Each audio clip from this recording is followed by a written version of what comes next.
Vereadora escrita, vereadora Andressa Marques, que retorna depois da representação. Obrigada, senhor presidente. Cheguei no meio desse debate importante, achei oportuno participar. De qualquer forma, estava na reunião da Rede de Proteção à Mulher. Mas nós temos, o vereador Libardi aqui me atualizava sobre a discussão, nós temos um problema grave hoje na nossa cidade em relação ao contrato que a gente tem com a Visat e em relação à forma que nós calculamos a tarifa.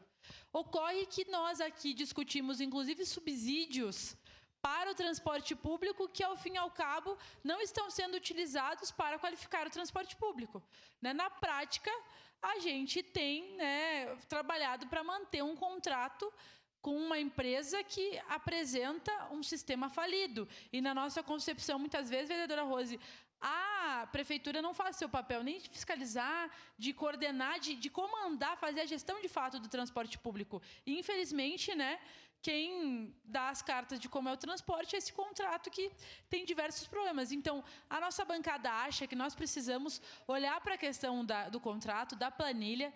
Nós temos uma proposta que é de municipalizar a tarifa, então que a tarifa seja, e a gestão dessa tarifa seja feita pela prefeitura e pela secretaria, porque hoje quem manda nessa planilha na prática é a Visat, e ela coloca ali os custos, diversos custos que tem no transporte. Quanto mais custo ela colocar, mais ela vai acabar recebendo, porque no contrato diz que ela tem que ter os 6% de lucro. Então, nós estamos trabalhando para manter um transporte público falido. Nós achamos que tem que municipalizar a tarifa, nós achamos que a gente precisa olhar para esse contrato para que a gente possa mudar, alterar, essas regras e tomar medidas necessárias para isso, para que a gente possa mudar o modelo de transporte e que a gente não fique mais escravos de uma empresa que não oferece mais qualidade, de transporte para a nossa população. Por isso, nós defendemos sim tarifa zero, que tenha orçamento federal, estadual e municipal para isso. Obrigada, senhor presidente.